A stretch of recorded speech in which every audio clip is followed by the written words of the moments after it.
Terima kasih pemirsa, Anda masih bersama kami dalam Rohis Rohani Islam, dan untuk teman-teman di sini semuanya masih semangat? Oke, masih setia untuk mendengarkan tausiah dari Ustadz-Ustadz di sini ya, dari Pak Ustadz juga dari Pak Kepala Lapas kelas 2A Kota Pekalongan. Sekarang saya ingin tanya nih kepada Pak Prapto ya. Pak Prapto sendiri kan sekarang bisa dikatakan sudah sukses ya sebagai Kepala Lapas kelas 2A Kota Pekalongan ini. Nah, kira-kira ada pengalaman tersendiri nggak Pak tentang khususnya tentang sabar nih ya dalam meraih kesuksesan ini Pak? Baik, pemirsa yang dimuliakan Allah dan para santri, bahwa orang mencapai suatu kesuksesan sudah pasti ada dasarnya dengan kesabaran. Suatu contoh mungkin kalau saya di sini dikatakan sebagai sukses, ya alhamdulillah suatu nikmat ya, karena kita harus selalu menikmati apa yang diberikan oleh yang Allah yang Maha Kuasa. Setiap yang diberikan kepada kita harus dinikmati dan itu harus kita syukuri. Kenapa dengan ginian? Karena ini berawal dari kesabaran. Jadi sebagai pegawai negeri itu sudah ada tekan kontrak ketika diangkat sebagai pegawai negeri maupun kami waktu itu pendidikan itu dikontrak siap ditempatkan di mana saja di seluruh pelosok Indonesia. Tidak pernah terbayangkan oleh saya dulu hidup kecil dengan suasana yang serba mewah dilihat di kota Jakarta yang semua serba ada. Tiba-tiba begitu selesai pendidikan ditempatkan di suatu daerah ya masih dikatakan boleh lebih bagus lah, namanya di Makassar ya. Tapi ketika mendapatkan suatu penempatan, pernah saya ditempatkan suatu terpencil di atas gunung di tengah hutan. Di dalam kantornya kadang-kadang satu hari itu bisa 5 kali mati lampu, bahkan kadang-kadang air pun tidak ada. Di mana itu Pak? Nah itu daerahnya dulu di kota Malino, di daerah puncak gunung Malino, di mana di situ pernah ada sejarah.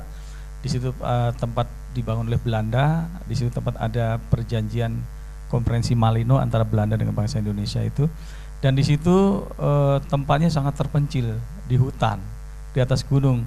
Lapasnya, rutanya pun di pereng-pereng. Jadi ketika musim hujan ngeri juga kalau ada tanah longsor, mungkin rutanya terendam, tergulung. Itu juga perlu ada suatu kesabaran. Ketika menjalankan tugas kami harus sabar, semua harus dinikmati. Ini akan tugas. Setiap sesuatu yang diberikan dengan diterima dengan sabar dan dinikmati, insya Allah yang tadinya susah menjadi nikmat. Nah, itulah salah satu bentuk kesabaran yang saya terima. Selanjutnya di tempat yang lebih jauh lagi, ya di daerah yang sangat sepi, tapi juga harus dengan sabar. Semua yang diberikan kepada kita harus dilandasi dengan kesabaran, karena sabar itu adalah bagian daripada iman. Untuk meningkatkan keimanan ya sabarnya harus ditingkatkan juga. Nah sehingga sampai dengan beberapa kali dipindahkan, pada akhirnya sampailah di tempat ini di Malino, di mana ini di Pekalongan. Pekalongan ini juga harus bersabar Pak. Kenapa itu Pak? Saudara-saudara saya santri yang di sini warga binaan harus ini udah penuh kesabaran luar biasa. Karena di tempat ini saya sering dijuluki oleh teman saya seluruh Indonesia, kalau ketemu, wah Pak Prapto senang ya ditempatkan daerah yang basah gitu. Wah betul Pak, basah karena setiap hari kebanjiran. Oh, nah, iya. Kalau ketika musim banjir yang tidak bisa dikendalikan, tempat kita harus kebanjiran, warga binaan sudah luar biasa sabarnya, tidur dengan setiap hari menjeburkan kakinya, ya tempat tidur pun kerendam. Kalau tanpa kesabaran saya yakin saudara kita tidak betah di sini. Mungkin sudah memberontak ingin pindah ya. Karena kesabarannya tinggi mereka, alhamdulillah dengan saya dengan menjalankan itu dengan sabar, akhirnya semua bisa berjalan dengan baik sampai saat ini. Gitu. Oke, 2 jempol nih buat Pak Prapto dan juga buat teman-teman warga binaan di sini ya Pak ya. Betul. Kemudian nih Pak Prapto mungkin ada pertanyaan yang ingin disampaikan kepada Pak Ustadz tentang sabar tentunya. Oh baik, Pak Ustadz, saya mau bertanya nih Pak Ustadz. Jadi, ya, silakan. Seperti tadi saya sampaikan ada pepatah yang mengatakan bahwa sabar itu sebagian dari iman. Terkadang kita kalau bicara tentang sabar biasanya dikaitkan dengan hal-hal yang bersifat penderitaan, ya, yang dikaitkan dengan cobaan-cobaan serba negatif. Nah, saya ingin bertanya Pak Ustadz, adakah Pak Ustadz dalam bentuk kesabaran bagaimana kita menghadapi bukan sesuatu yang susah, bukan sesuatu yang negatif, bukan suatu ujian cobaan yang menyusahkan, tapi justru menghadapi hal-hal yang menyenangkan. Contohnya Pak, warga binaan terima pembebasan bersyarat, langsung bersenangnya yang berlebihan, jadi itu juga harus sabar gitu. Nah ini bagaimana kira-kira keterkaitan sabar itu dalam hal kita menerima sesuatu yang positif, sesuatu yang katakanlah itu hal-hal yang bersifat menyenangkan gitu Pak Ustadz. Jangan sampai kita ini lupa bahwa sabar itu hanya menghadapi penderitaan ya kan. Nah rupanya ada yang ingin saya tahu, barangkali Pak Ustadz, silakan. Terima kasih Pak Ustadz. Jadi yang namanya segala sesuatu yang dialami oleh kaum mukmin ini adalah semuanya ini adalah ujian semua. Jadi ketika dia ada sesuatu yang tidak mengenakan hati, ya, itu adalah ujian supaya dia bersabar. Ada sesuatu yang menggembirakan hati, itu adalah ujian dia supaya bersyukur. Nah, bersyukur ini dia dengan apa? Dengan menjalankan ketaatan kepada Allah Subhanahu wa taala. Misalnya ini para santri ini kemudian diberi kebebasan ya, baik kebebasan secara langsung ataupun secara bersyarat ya. Ini maka ini adalah ujian ini ya. Bukan senang-senang tapi dia ujian. Kalau ini adalah kemudian senang-senang kemudian dia melakukan perbuatan yang lalu atau kemudian dengan senang-senang ini melakukan perbuatan yang dilarang oleh Allah Subhanahu wa taala, maka ini bukan merupakan nikmat tapi menjadi nikmah, menjadi siksaan nanti di akhiratnya.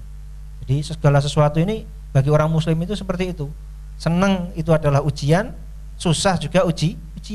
Jadi jangan dianggap bahwasanya kita ini punya harta, punya pangkat, punya jabatan, ini semua adalah ujian juga. Ya, ini semuanya dan ini semua adalah ujian. Makanya dalam seperti itu kita harus sabar dalam ujian. Sampai kapan kita ini sabar ini? Sampai mati, sampai kita nanti bertemu dengan Allah Subhanahu wa taala. Makanya dikatakan jadi Pak Ustadz, meskipun kita mendapat kesenangan, tapi kalau kita sadar bahwa jangan-jangan ini juga ujian gitu. Ujian semuanya. Jadi kita harus tetap ingat. Jadi saudara-saudara sekalian, ketika saudara mendapat sesuatu kenikmatan, itu harus kita lihat kembali bahwa itu kita harus sabar. Ya, terima kasih Pak Ustadz. Berarti memang ada minus juga ada plus ya, artinya ada negatif dan positif dan kita harus menanggapinya dengan sabar. Ya, memang ketika kita berbicara mengenai sabar ya, segala aspek-aspek tentang sabar ini banyak sekali dan tidak cukup waktunya ini mungkin Ustadz ya, akan diperlukan banyak waktu untuk berbicara mengenai sabar.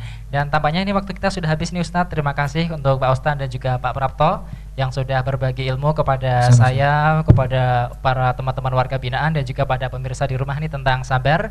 Semoga aja bisa bermanfaat bagi kita semua dan untuk pemirsa di rumah juga teman-teman di sini bisa mengambil hikmah dari apa yang tadi telah disampaikan.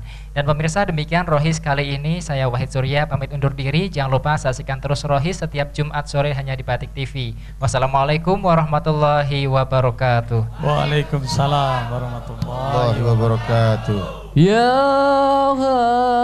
Hadidi ya Hadidi ya Hadidi kaifa Allah.